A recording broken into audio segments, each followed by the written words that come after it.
Hello, BookTube, and welcome back to Poetry Thursday, a little informal BookTube event that happens every week where some BookTubers will read you a poem, and some of them will stop right there with a graceful reading of the poem. Some others will talk about what they liked about it, and then there's Maud, and then there's me. I am turning this whole thing into a melodrama because I'm reading my way through this book, 20th Century American Poetry, which is not only the title of this book, but also the shorthand description that I have always given for the end of poetry as a popular genre. Not just in terms of, prom queen popularity, but in terms of popular in the sense of a general audience. Once upon a time, before 20th century American poetry, general people, ordinary people, read and loved poetry as a genre, just one among many. They would read some fiction, maybe that new H.G. Wells guy, they would read some science fiction or some biography, and they would also read poetry. Now, it's an extremely private country club that doesn't want you as a member, that doesn't want you to trespass, and that is entirely staffed and membered by lunatics. So now, you don't have that popular readership at all. And that change happened in the 20th century, and it happened in America.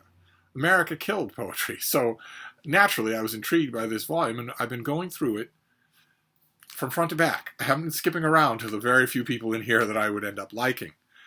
So we are encroaching, slowly but surely, on the epicenter of the death of poetry as a popular genre. We are slowly approaching 1956. We're not there yet, and we have some major names to get to before we get there. And today is probably one of the most major names in this book. It's T.S. Eliot.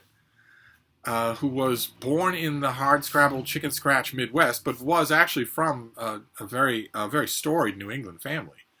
The Eliots are a very storied New England family. One of his forebears I know everything there is to know about, which has made T.S. Eliot a bitter pill for me over the decades because I've not liked his poetry at all. And it's my want to revisit those dislikes periodically. Some of them, not all of them. Some authors I have given all the chances I intend to give. Some authors I'm just not wrong about. There just isn't enough there. Some others no, and with those I periodically give them a systematic reread and a careful revisitation. And years ago, I was doing this long before BookTube. BookTube has only accelerated that because I've got so many people to listen to. Years ago, I decided to do that with Eliot. I believe this reconsideration happened during the lifespan of my channel, although I don't think I ever threw a spotlight on it. I started in the way that I usually do with systematic rereads of that kind, which is to read up on the person. Not to read the person, but to read up on them. I've found, for whatever reason, maybe just that biography is my favorite genre, I've found that for whatever reason, that tends to soften the landing. That tends to increase the likelihood that the systematic reread will work well. So I read up on Eliot. I read a whole bunch of critical treatises on him. Most of them weren't worth the paper they're written on, but some were extremely good. And I also read biographical treatments, including a recent 2-volume biography of Eliot that is superb, absolutely superb. Volume 1 is Young Eliot, and Volume 2 is Eliot After the Wasteland. The Wasteland, of course, being Eliot's famous poem that changed his life, and many critics would say changed poetry. I loved those volumes. I reviewed them and ranked them very highly on my much-coveted year-end Steve Reads list of the best and worst books of every year. And then I moved on to the poetry. And met with a lot less success. I'm not ready to declare yet that Eliot is one of those writers that I like reading about more than I like reading. I think that's definitely true for Charles Dickens. I really don't see that pattern changing. And there are a few others. But Eliot, it's not like a great searchlight went off when I revisited the poems after all of that groundwork. I was hoping that it would, but it didn't. Instead, there were little glimmers here and there that maybe there's more going on here than I thought. Certainly, maybe there's more here to like than I thought. So this might be a long process. It didn't turn out to be all that long a process with, for instance, Auden. But with Eliot, it might be more protracted. And we are up to Eliot in this book. So I want to read you two things by him. I could go on and on. I'm not even going to read a chunk from the Love Song of J. Alfred Prufrock or anything like that. Instead, the first thing I want to read you is Preludes, which is in 4 parts, so it'd be a little bit long, but we'll get through it, and then we'll read a shorter one next. This is Preludes. The winter evening settles down with smell of steak in passageways. 6 o'clock. The burnt-out ends of smoky days. A now august shower wraps the grimy scraps of withered leaves about your feet and newspapers from vacant lots. The showers beat on broken blinds and chimney pots, and at the corners of the street a lonely cab horse steams and stamps, and then the lighting of the lamps. That's stanza number 1. You can hear already the rhyme scheme there. That there's a very definite rhyme scheme in there. There are also images of a bygone era. Once upon a time, horse-drawn carriages, horse-drawn transportation of all kinds was absolutely common in the streets of every city. And in cold weather, horses steam. Their steam comes off their bodies. Sweat is the smell of it, the sound of it, the look of it was as normal as the sounds of traffic are today. Then we'll move on to stanza 2. The morning comes to consciousness of faint stale smells of beer from the sawdust-trampled streets with all its muddy feet that press to early coffee stands. With other masquerades that time resumes, one thinks of all the hands that are raising dingy shades in 1,000 furnished rooms. And we'll move on to stanza 3. You tossed a blanket from the bed. You lay upon your back and waited. You dozed and watched the night, revealing 1,000 sordid images of which your soul was constituted. The flickered against the ceiling, and when all the world came back and the light crept up between the shutters and you heard the sparrows in the gutters, you had such a vision of the street as the street hardly understands. Sitting along the bed's edge where you curled the papers from your hair or clasped the yellow soles of feet in the palms of both soiled hands. And then we'll move on to stanza number 4. His soul stretched tight across the skies that fade behind a city block, or trampled by insistent feet at 4 and 5 and 6 o'clock, and short square fingers stuffing pipes and evening newspapers, and eyes assured of certain certainties, and conscience of a blackened street impatient to assume the world. I am moved by fancies that are curled around these images and cling the notion of some infinitely gentle, infinitely suffering thing. Wipe your hand across your mouth and laugh. The worlds revolve like ancient women gathering fuel in vacant lots. So, there is a persistent rhyme scheme. It's not one that your ear automatically picks out, but if you're listening for it, you can definitely detect it. And there's strong, vivid imagery as we take ourselves in this sequence of stanzas through a day, through a series of normal days, normal people.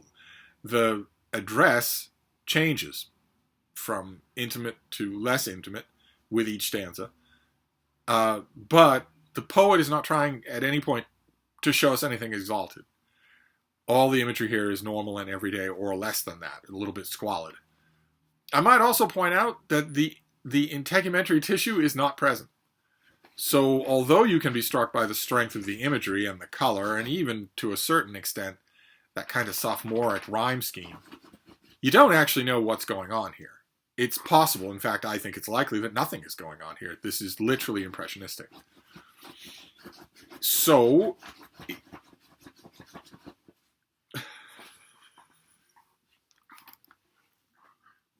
what are you doing? What are you doing? What are you doing?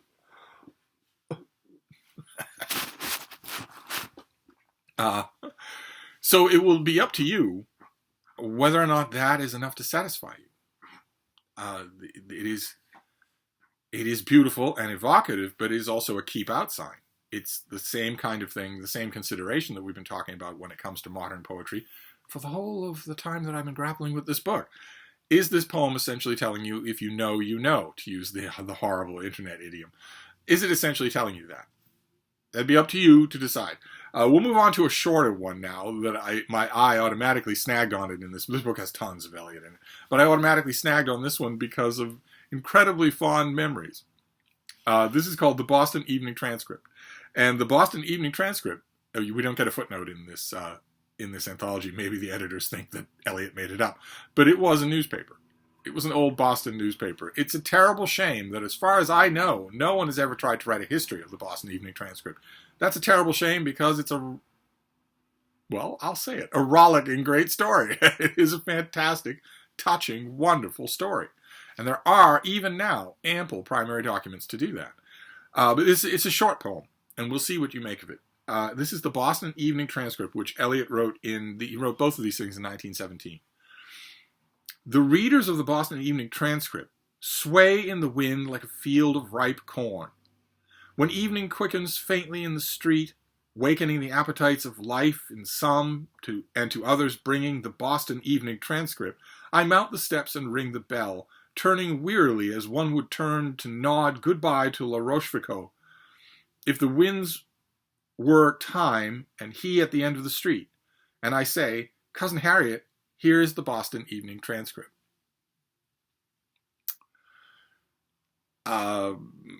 It's a shorter poem. There's a lot packed in there. It's once again a jaundiced, cynical view of the world. That wonderful comic line that the evening wakens the appetites of life in some, and in others brings the Boston Evening Transcript, which appeared right around sunset, and you could read it in the evening. You could get your stories, your updates, and whatnot in the evening over supper. And there's a story going on here in this little poem, a kind of story, fainted, gestured at story of who those people are who stand around like corn. Who are they? They wait around. The day is full of possibilities, but they only care about the Boston Evening Transcript showing up. And you've got a quote. You've got one of them climbing the stairs and saying to Cousin Harriet that the Boston Evening Transcript is here. So we can all read it together. We can have Father read out parts of it aloud. We can comment on it. That did actually happen with evening newspapers, morning newspapers. That was a common thing. You don't think of it now because newspapers are dying legacy media and none of us talk to each other anymore. But once upon a time, before radios and before TV, that was a common thing to do. But people swaying in the wind like ripe corn is very similar to raising dingy shades in 1,000 furnished rooms. This idea invoked by the narrator of the poem that he is apart from the crowd, the great herd of humanity. It's a barb in the tale that I don't quite understand, except to read it in a way that I hate, which is to read it through the biography of the poet. Eliot left the United States and renounced his American citizenship, which is treason is too small a word for someone from the Eliot family to do that. I mean, bad enough that you leave Boston, but to leave America and then renounce your citizenship, there's an anger in Eliot that I have never quite plumbed to its depths. Even with all the biographical treatments that I've read, all the critical treatments that I've read, there's an anger to him that I've never quite figured out. I think there may be biological elements, biographical elements involved that are the reason why I've never figured it out. There's an element, an explanation, a translator's tonal note in almost all of his work that I think hangs out there somewhere like a skeleton key, and I have not found that. But I don't believe it's unfindable, as with contemporary poets. With contemporary poets, it is unfindable. If you weren't actually in the hallway in the old house with the red lampshades and the wallpaper that had bees on it, if you weren't actually in that hallway with them, well, they're not going to tell you that hallway ever existed, and you're never going to get anything about what they write about it, because then they're leaving out all of the integumentary tissue. They're leaving it all out. They're merely indulging in incoherent memory lane ramblings to a worshipful audience wearing black turtlenecks in the basement of the Cantab Lounge in Cambridge, who are deathly afraid of not being in the know. So they will all, oh, how exquisite, shines a lamp into the inner recesses of the human psyche. No, it doesn't do anything like that. Nope, but they're all afraid of each other. So the last thing you want to be is run the risk of being a rube by saying, that didn't make any sense at all. Eventually, you could drive the poor, beleaguered, talentless poet to say, it was a hallway in my original family home. It had a red lampshade and it had wallpaper with bees on it. And you then look at the poem and think, oh, well, why didn't you say so? Of course. Well, now the poem makes a kind of sense. It's still not good, but it makes a kind of sense. But I could not possibly have been expected to know that. And I absolutely need to in order to make sense of any of this. With Eliot, I think there's an element missing, but I don't think it's that. I don't think it's that kind of thing. I just need to keep reading him. I will keep reading him throughout my whole life. But it's not a howl of anger on my part. Those are coming. Sorry, I didn't mean to use that verb.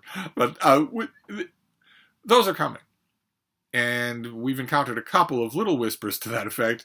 We're going to hit a big one next time.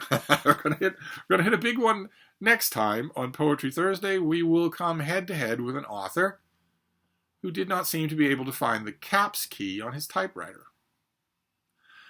I predict rocky sailing, but that's T.S. Eliot. At least got us over T.S. Eliot. So I'll wrap this up for now, and I'll see you next week. Thank you, BookTube.